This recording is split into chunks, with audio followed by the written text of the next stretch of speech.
From the Sugar Shack Studios in Texas, USA, it is the award-winning InWheelTime Car Talk Show. Just ahead, we have a new feature, our story of the week. This week's story is weird. Ran across it. We're going to talk about it. Outsourcing engines. I thought we were going to do yours. Just a minute. This is the tease, Jeff. You're okay. Jumping ahead like you normally do. I need to be informed.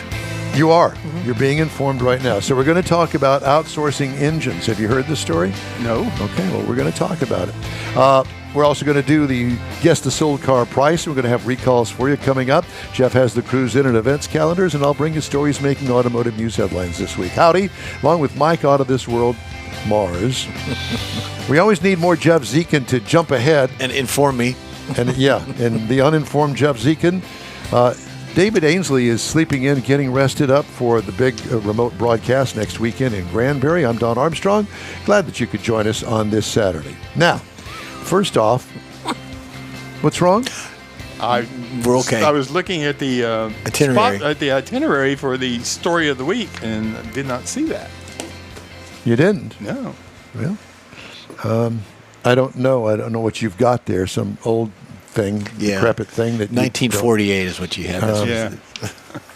You see, I remember saying something to you about you needed to change your rundown and include that on here. Yes. Story of the week right there. Yeah. You're right. But it doesn't say what the story of the week is. No, it doesn't.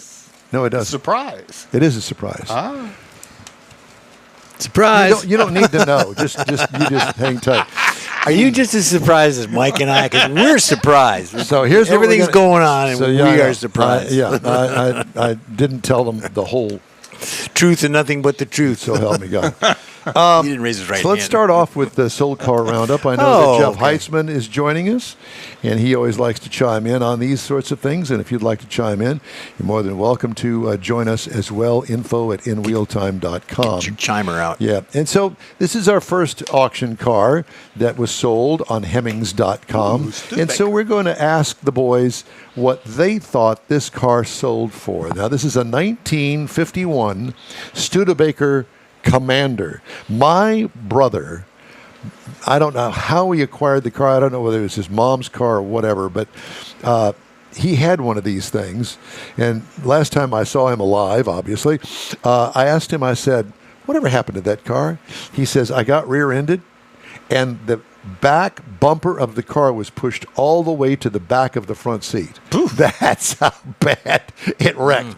Anyway, so this is an all-original, completely restored 1951 ugly Studebaker Commander. 30. It's at 32,000. 32. I'm going right for it. I'm taking it all. 32. It looks like it rolled out of the showroom. Is what it does. It's got bias tires on it. Ugly green. It's got the vent, air conditioning vent on the side. I'll go 24, and Mr. Heitzman says 19. This car sold for $31,500. Oh. Way to go, Jeffy. Got it. $31,500. I'd tub it out. Yeah. I mean, and the interesting thing about this thing, it's got that middle eyeball up there in the front. Ford had one of those. Yes, it actually turned when you turn the steering wheel. And if you look at the car, it's not in this picture, but if you look at the car from the side, the back window is a wraparound. Yeah. And which makes the car even uglier, but that was what kind of sold the car, I guess. Yeah. My aunt still had a Ford that had that in the front. And if you remember Tuckerish. correctly, that was also the Tucker. Yeah, exactly. Let's go to number 2. This is a 1960 convertible Pontiac Catalina. Fully restored, big wide whites on it. It looks beautiful. You could never fit that in 2 garages. It's so huge. But it's a 2-door convertible, 1960 Pontiac Catalina. How much? 41. Jeff says 41. Mars? I'm going to go 30. 30. Did Mr. Heitzman join us?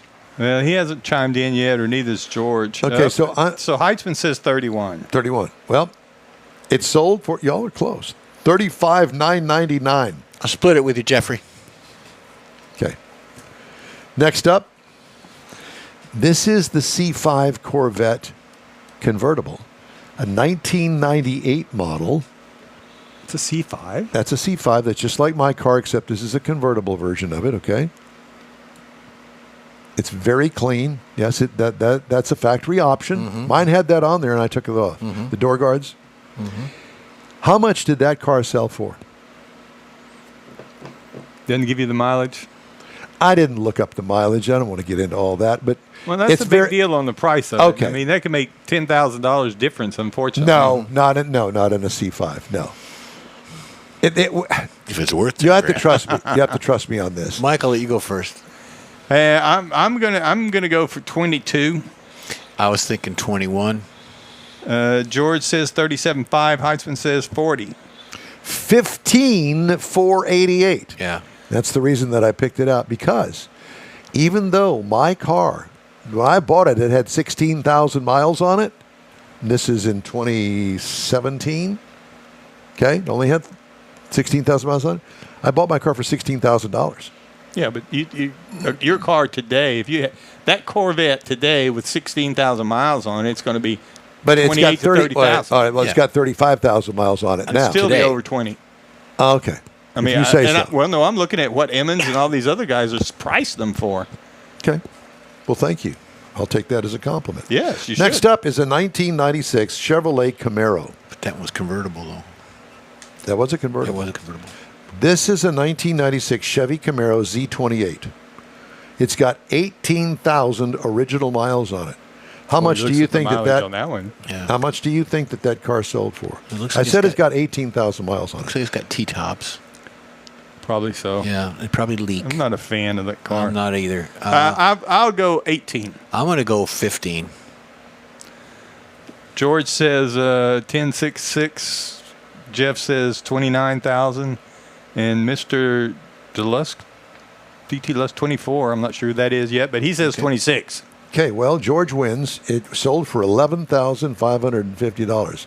Now, at 18,000 miles, granted, it's an old car. That could be George's car.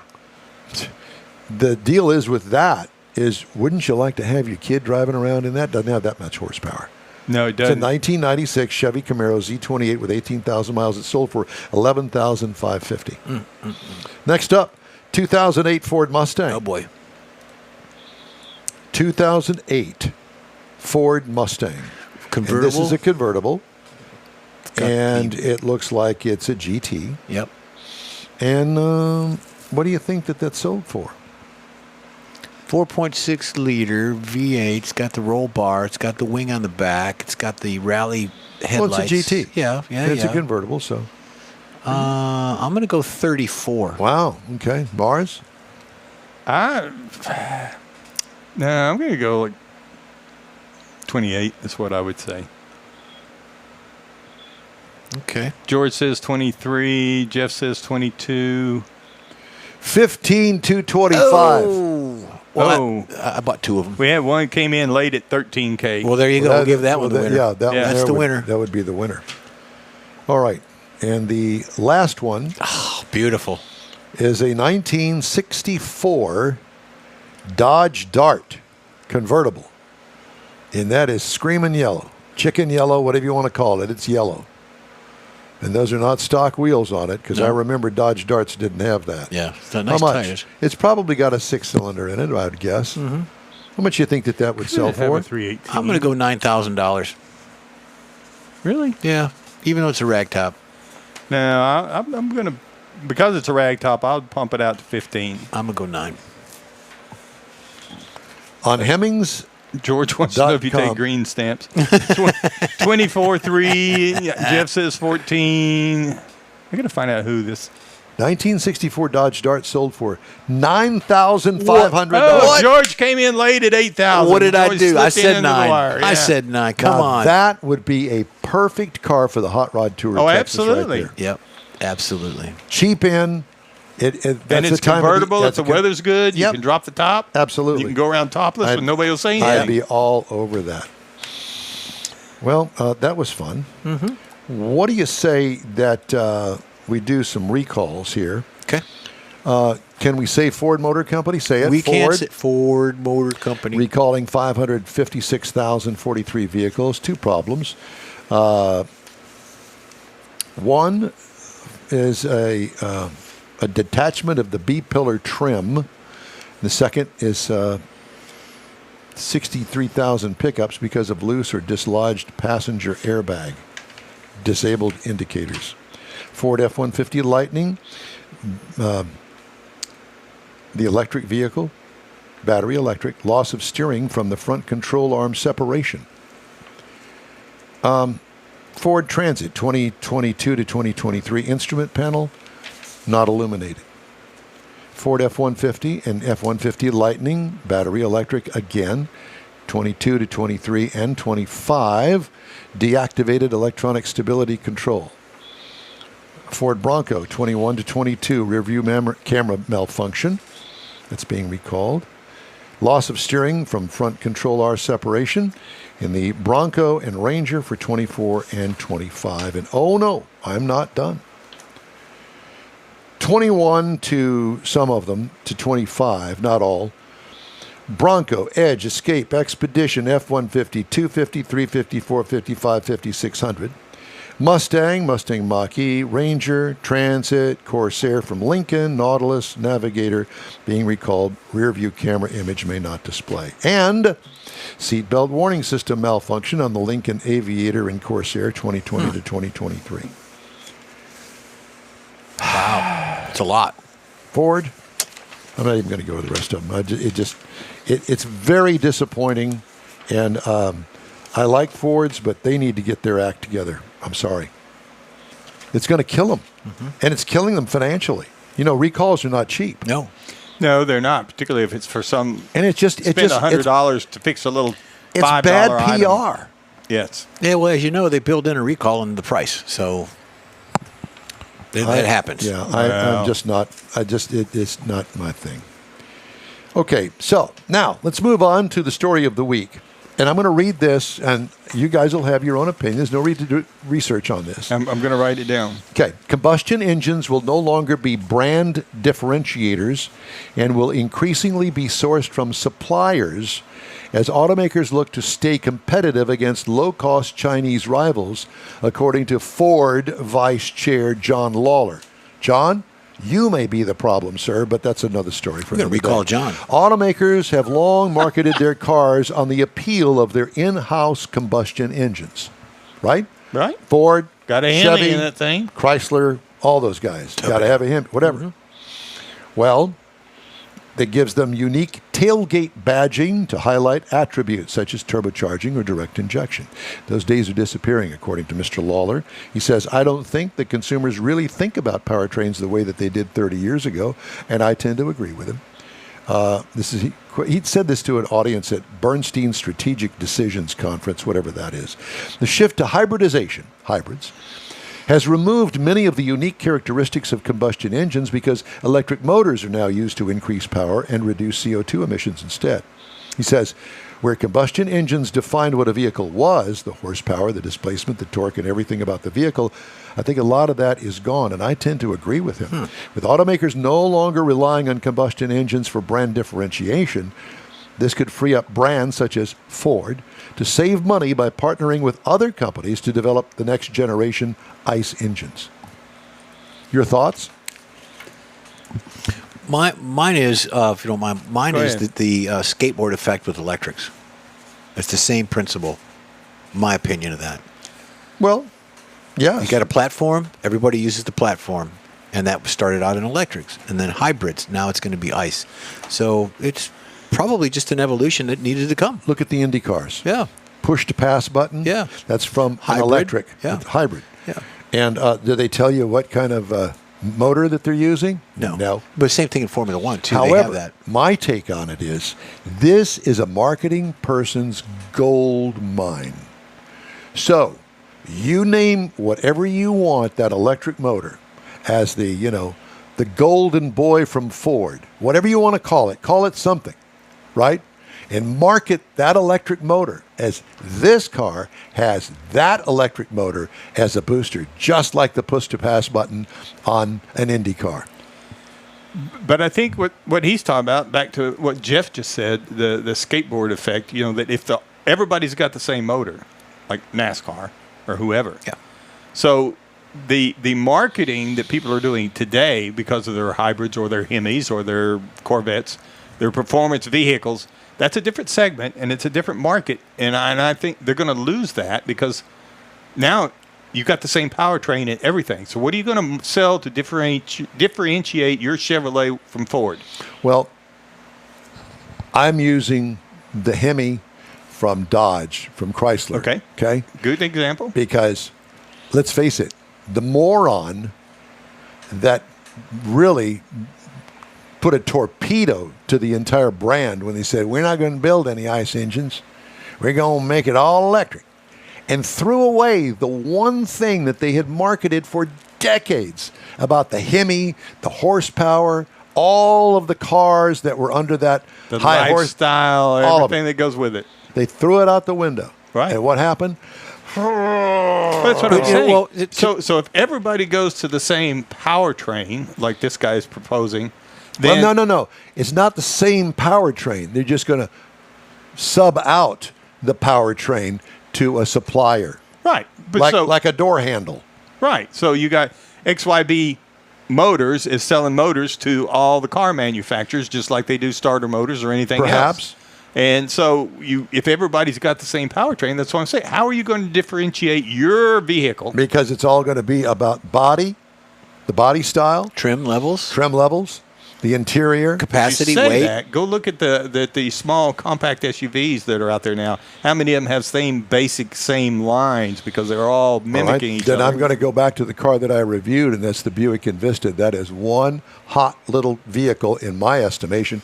How well it will sell is yet to be seen because it's a new vehicle. But I'm telling you, I think that the price is right on that. Doesn't make any difference really what's underneath the hood. 'Cause Right. You're not buying it for that. That's right. But to that segment of the market, the buyers are there. Now, the segment that wants the 427s and the 426s and the performance vehicles, whether they want to put it in their museum and drive it on Sunday or they want to take it to the track, you're going to lose all of that. How is the warranty going to take place? So you buy a General Motors car, you got a Ford car, but they've got the equal comparable parts. Who does the warranty on it? Is it going back to the manufacturer? How do they warranty that? And I'm supposed to get 28 miles to the gallon on it, but I'm not getting that. And then, but the other car has got the same product. It's got a 32 miles a gallon. How are they going to be equal Or out there? go back to the Takata airbag. Right. Same company builds it for everybody. Everybody. Now, something goes bad. Now, everybody goes bad. Well, same thing with the vendors in a race. All of those Fords that I just told Yeah. you about that are being recalled. Yeah, now it's going to be Chrysler and Chevrolet, and That's and true. Exactly. they'll all fall into that same boat, just like Takata. I'm just saying that wouldn't be what I would want to do. Food for thought. Mm-hmm. More later. Coming up, Jeff has the cruise in and events calendars, and Maybe. I'll have the stories making headlines this week. Stay with us here on the award-winning InWheelTime Car Talk Show. We continue after this break. The Tex-Mex dining experience is defined by Lupi Tortilla, your destination for Texas's best beef fajitas and frozen margaritas. Since 1983, Lupi Tortilla has served authentic and time-tested recipes made with the freshest ingredients. Atmosphere is part of the award-winning experience at Lupi Tortilla, all developed in a little house near Highway 6 and I-10 in West Houston. Visit any of the Lupi Tortillas and you'll see the same attention to detail in each and every location. Start your Lupi experience with queso flamiado and guacamole, along with a classic frozen margarita. Dine on famous Lupi beef and chicken fajitas, or pepper shrimp brochette, or a fish or vegetarian entree, and finish with a scrumptious flan for dessert. Find Lupi Tortilla in Houston, College Station, Beaumont, Austin, San Antonio, and Dallas-Fort Worth. There's a Texas location near you. The recipes are authentic and time-tested. The ingredients always fresh. Lupi Tortilla, he's pretty good.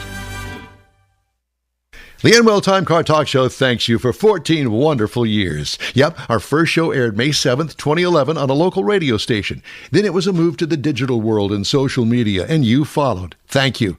We continue to build and grow our fan base, and it's all because of you and your auto enthusiast friends. We appreciate your support. It's always great to see you at our remote broadcasts, and we hope you'll continue to stop by and say hello. It's been a great ride, and we hope to bring you more fun and adventure right here on the InWheelTime Car Talk Show. Lone Star Street Rod Association State Run. When is that? 50th anniversary is our next remote broadcast gathering. It's going to be in Granbury, Texas, next Saturday, 9 to noon. We will be on the air live with our show, June 14th, right here on your favorite streaming and podcast source. Mm-hmm. Thanks for joining us today here on InWheelTime. Time now for the Cruise In and Events calendars. Surely. That's many events calendars. Many events. Yeah, many events. There's a lot of events. Okay. I know, it's that time of year. Yeah, there's a bunch. There's a whole bunch out there. And it's hard to pick and choose which ones you want to kind of help people understand and send them to in their direction. But if you're into the car world, you'll know where to go and you'll know which ones are your favorites. So you got Gears and Grounds. That is today. It's at 13150 Brenton Ridge Street here in Houston. They got exotics, race cars, imports, trucks, lowered, lifted, all that good stuff. So that's going on there on Bridge Street in Houston. You got the 3rd annual Corvette Explosion Car Show going on today, Don. And they're not exploding them. They're just explosion of abundance is what it is. That's going on until 1 o'clock. That's at 420 Wolf Ranch Parkway in Georgetown, Texas. Nice drive to go out there, a little bit north of Austin. You got the Bernies all out there as well. Cars and Coffee hosted by Fearless Performance. That is tomorrow. That's at 1027 I-45 South in Huntsville, Texas. Enthusiasts can enjoy coffee from Blue Willow Coffee. There's a lot of shops out there. There's a lot of walking around and visiting with folks. Chance to talk car community and all that good stuff. Now, I've been following, we all follow Bobby Sparkman, Hot Rod Tour, and he posts a lot of stuff. And there's a Kolaches in Hallettsville, and there's a car show coming up, and I think he posted September. The name of the place is called Kolaches? It's a Kolaches in Hallettsville. It's a run. It's a spot to do a car show. So that's coming up, and I believe that's down in the valley, isn't it? Yeah, there's I believe it's in September, but I'll have to double check with Bobby. And then next weekend, the 21st, actually at NRG, there's a semi-truck show going on at NRG. They got the big tractors in there and stuff. You got parts. They've got all kinds of glitz and glam. They got semi-truck celebrities. I don't know who they would be. It could be the Hulk. Mac. It could be, hey, brother. He could be out there. Do they still make Macs? Yeah, probably. Max, Peterbilt, I'm sure. Bulldog Freightliner. Mac? Yeah, I know. Yeah. Still make that? I'm trying to remember the last time I saw one. But if you're into the big stuff and you're a trucker, and I'm sure we've got truckers that listen, there's a truck show going on June 21st at NRG. So that would be interesting. That would be. It'd be cool. What if you could drive one of those things? We'd have to probably learn how to drive one first of all. Well, yeah. I mean, I could drive it, but I don't know how to shift the gears. I was a little kid, 3, 4, 5 years old. There was a gentleman, a family lived across the street. He was a retired couple at the time. They're Bartrams, the Bartram family. And he was a trucker. He would bring his tractor home, back it up into the drive, close it off back in the day. And he would occasionally take me for a ride around the block. And cool. That was the coolest thing as a little kid, being a big semi-truck.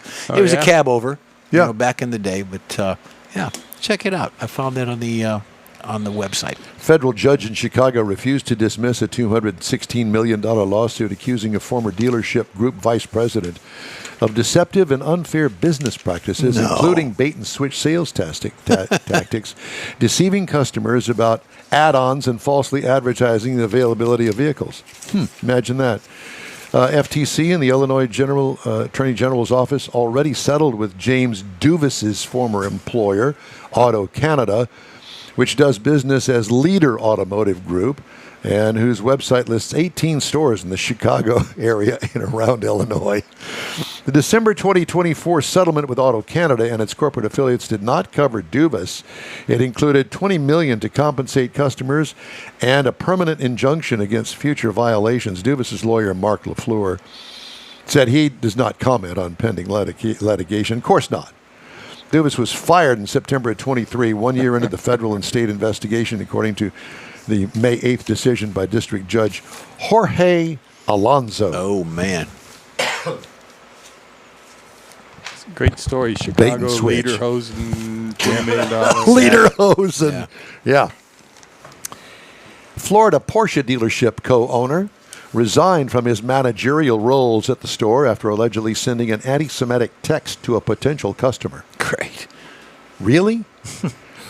Naveen Mirage, a co-owner of Champion Porsche in Pompano Beach, Florida, sent a text message calling a Jewish man, John Wolf, an expletive phrase, according to a letter sent by Wolf's lawyer to Michael Peters, general manager of Champion Porsche, that was shared with Automotive News. As co-owner, Mirage had several managerial and occupational roles at Champion. Mirage resigned and stepped down from those roles after the incident. Champion Porsche said in a statement on its social media accounts, "It's unclear if Mr. Mirage will maintain his partial ownership of the dealership." You think? Yes, yeah. Jeez. You're calling him a name as he leaves. Yeah. Interest in electric vehicles has sunk to its lowest level since 2019, according to a consumer survey commissioned by AAA. Only 16% of respondents reported being likely or very likely to purchase an electric vehicle as their next car.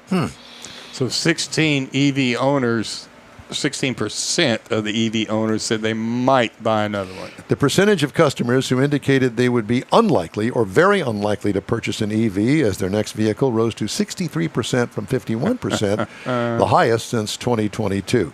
Respondents, 62%, cited high battery repair costs as a main reason for not going fully electric. That's the main reason. Concern about purchase price was cited by 59%. And in March, the average transaction price for a new EV was $59,205, significantly higher than that of the overall average transaction price, which right now is at $50,000. Right. Other top concerns customers expressed in this year's survey were battery-related, including a lack of convenient public charging stations, 56%, in fear of running out of a charge while driving, 55%, and 57% voiced concern about perceived unsuitability of EVs for long-distance travel. Because it's a total pain. Yes. The EV that I am currently driving and not here has a total range, I think, of 220-something miles. And it's what we would used to call... What is it? I'm saving it. We used to call those kind of cars a gas hog. When I got it, it was 80%. It's now down to 40%, and I drove it 40 miles. That's all I've driven it. So you're not going to tell us what it is? Not yet.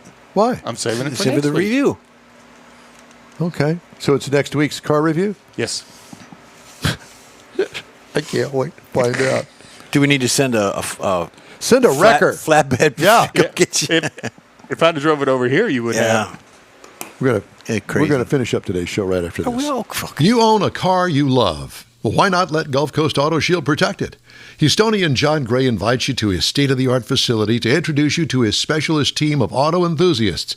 We promise you'll be impressed. Whether you're looking to massage your original paint to a like-new appearance, apply a ceramic coating, install a paint protection film, nano-ceramic window tint, or new windshield protection called ExoShield, Gulf Coast Auto Shield is where Houston's car people go. Curbed your wheels? Instead of buying new, why not have them repaired? How about a professionally installed radar detector? Gulf Coast Auto Shield does that too. Get a peek inside the shop and look at the services offered by getting online and heading to gcautoshield.com. Better yet, stop by their facility at 11275 South Sam Houston Tollway, just south of the Southwest Freeway, and get a personal tour. Gulf Coast Auto Shield is your place to go for all things exterior. Call them today, 832-930-5655 or gcautoshield.com. The award-winning InWheelTime Car Talk Show now reaches 5.3 million folks each year. Check us out on InWheelTime.com, the Odyssey radio app, YouTube, Facebook, and just about every other entertainment source out there, including our live broadcast every Saturday, 10 to noon Central Time. The InWheelTime Car Talk Show has informative automotive guest interviews, new car reviews, along with popular features, including Jeff's Car Culture, the latest new cars, cruise-ins, and racing dates. It's InWheelTime.com. Join us. Well, that's all for this week's InWheelTime Car Talk Show. Be sure and check us out online at InWheelTime.com. We're always looking for new, informative, and fun automotive things. Absolutely. If you have an idea or an event or a road trip destination you'd like us to have a feature on, let us know. Our email address is info@InWheelTime.com. When you're looking for award-winning car talk, you can find the InWheelTime Car Talk Show 24/7 on the InWheelTime app. When you're on the road, grab a podcast anytime from your favorite provider, including the new SiriusXM podcast channel, and be sure and catch us on the Odyssey radio app. We video stream our live show every Saturday, 10 to noon on Facebook, YouTube, and InWheelTime.com. Next week, we're going to start an hour early, 9 o'clock. The InWheelTime video technical director is we always need more Jeff Zekin, the booking agent, video editor, people finder, and do-it-all, Mike Out of This World Mars, and chief engineer David Ainsley. I'm Don Armstrong. Join us next week from Granbury, Texas, in the Lone Star Street Rod Association's 50th anniversary with their famous state run. We start an hour early for our 3-hour show beginning at 9 a.m. next Saturday morning. Be safe out there. Have a great week. And thanks again for following the award-winning InWheelTime Car Talk Show.